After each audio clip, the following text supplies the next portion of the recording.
Okay, let's dive in. You've given us some really fascinating source material here. It's all about archives, history, identity, but seen through folklore and mythology. Yeah, it's a really interesting angle.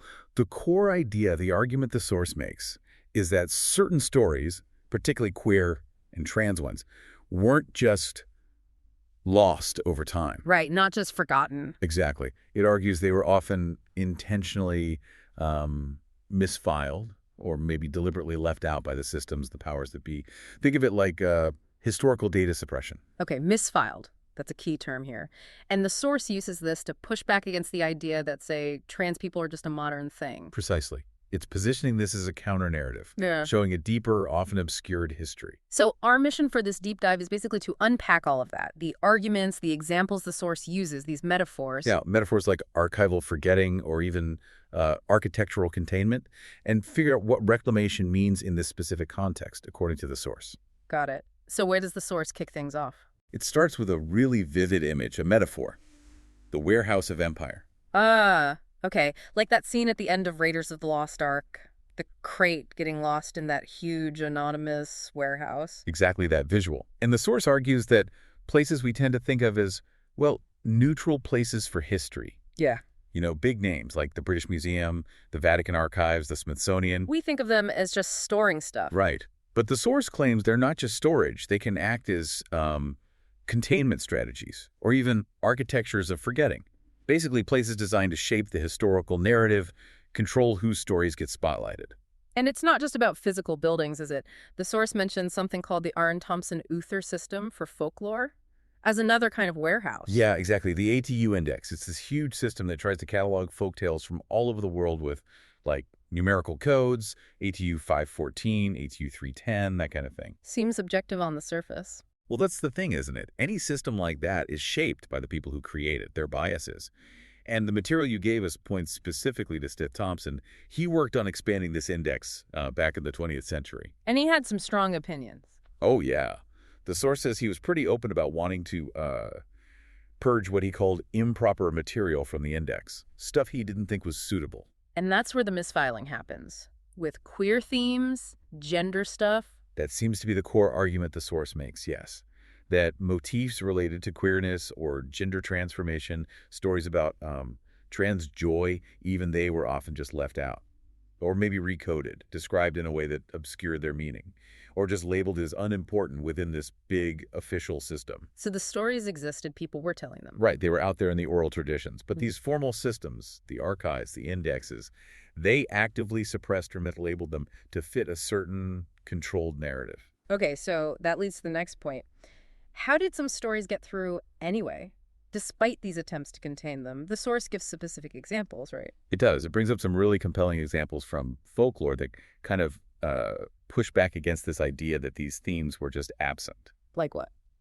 Well, one key example discussed is work by Psyche Z, ready on a particular tale type, ATU 514. It's often called the shift of sex. The shift of sex. Okay, tell us about that one. What's the typical plot? So usually you have a protagonist who's assigned female at birth.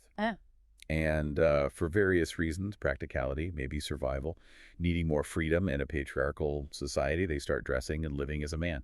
Okay, a common enough trope for practical reasons, but what happens next? This is the crucial part the source really highlights. Instead of this being a story where they get punished for crossing gender lines. Which you might expect in some traditional tales. Right. Instead, they are actually transformed. Sometimes it's magic, sometimes it's presented as more ritualistic. They become a man. Wow, okay. And how do these stories usually end, according to the source? Well, typically these now male characters go on to do heroic things, pass tests, standard folktale stuff.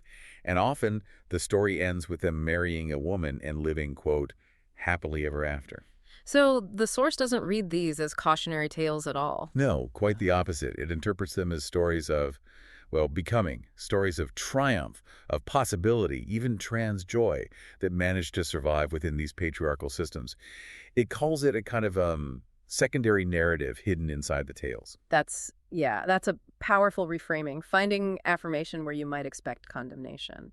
The source also mentions something called Seidr from Norse tradition. Yes, Seidr. It's described as a kind of trance magic, associated often with women, but also with gender nonconforming figures in the lore. And it was powerful. Hugely powerful, according to the myths. It involved things like seeing the future, maybe altering fate, communicating across different realms, healing, cursing.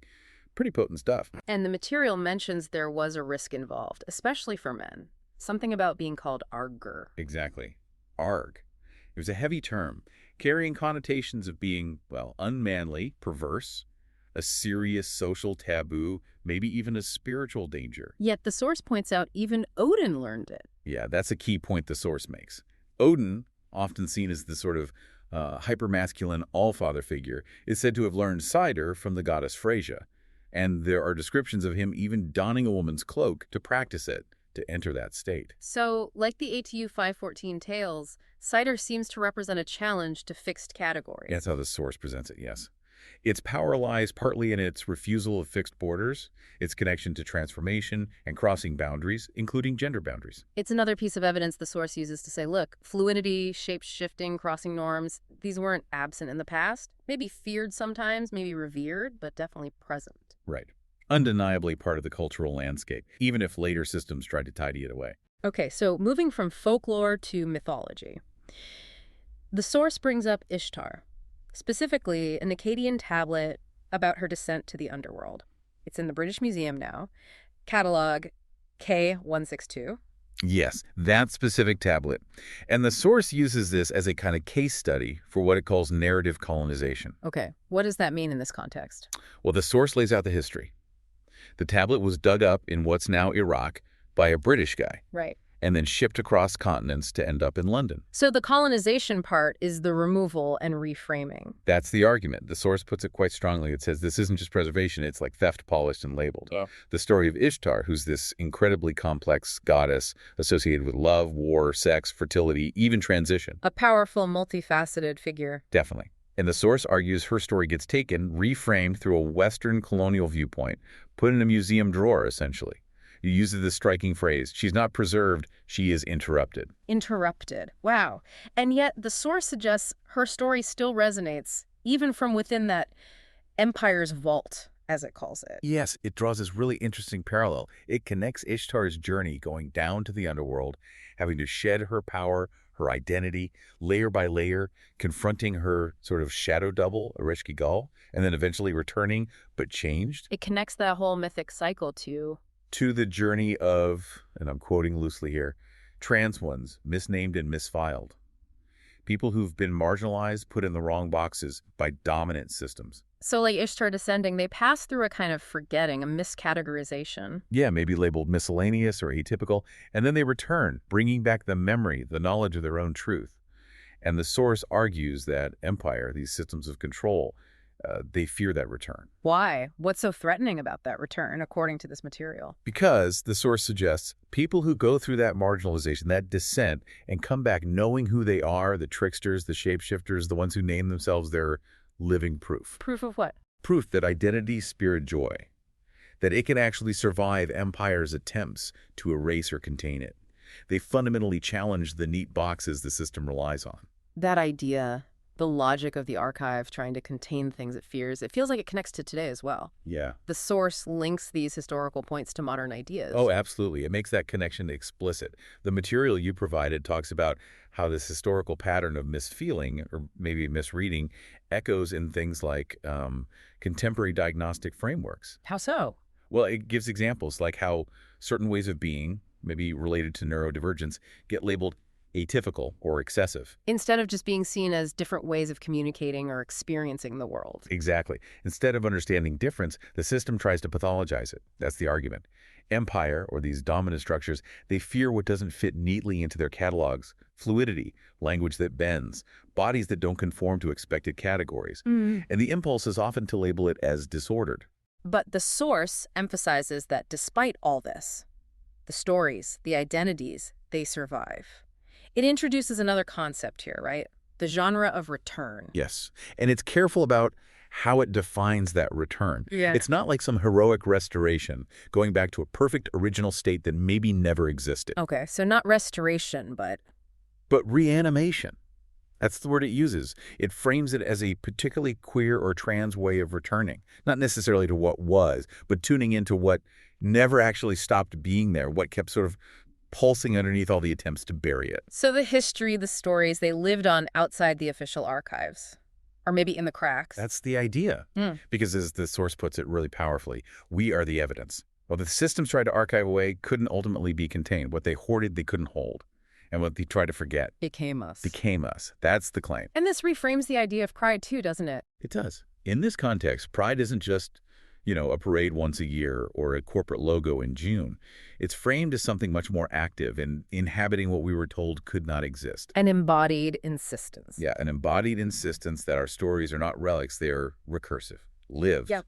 alive. Yeah. Just being present, being visible, is presented as an act of defiance against those erasing systems. Okay, so let's try and pull the main threads together as we wrap up this deep dive into the source material. Sure. So the central argument, queer and trans stories weren't simply lost, they were actively sidelined, misfiled by powerful systems like archives and classification schemes. Right, and the source uses specific examples, folklore like ATU 514, mythology like Ishtar, to show these themes have a long history, a continuity, despite attempts to hide them. hmm And that the act of remembering, of reclaiming these stories and just existing visibly today is presented as a powerful form of reclamation, empowerment even. And there's that really striking final idea from the source, that the archive didn't forget because it couldn't understand. Right. But we understood, we remembered, and crucially, we are remembering still. The stories, it suggests, ended up being archived in us. In our bones, lullabies, the gaps between the official categories. Yeah, just waiting to be heard again, to be reanimated. Well, thank you for providing this source material for us to dig into. It really does offer a powerful lens on history, storytelling, and identity. It definitely makes you think differently about how knowledge gets organized, what gets valued, and what might be hidden just below the surface. It highlights how history isn't just passively recorded, but actively shaped by systems of classification, and how important reclaiming obscured narratives can be. Yeah, questioning the labels, questioning the archives themselves. So as you, the listener, reflect on this, maybe consider that final thought the source leaves us with. This image of the poem that was meant to be shelved and forgotten, and it moves.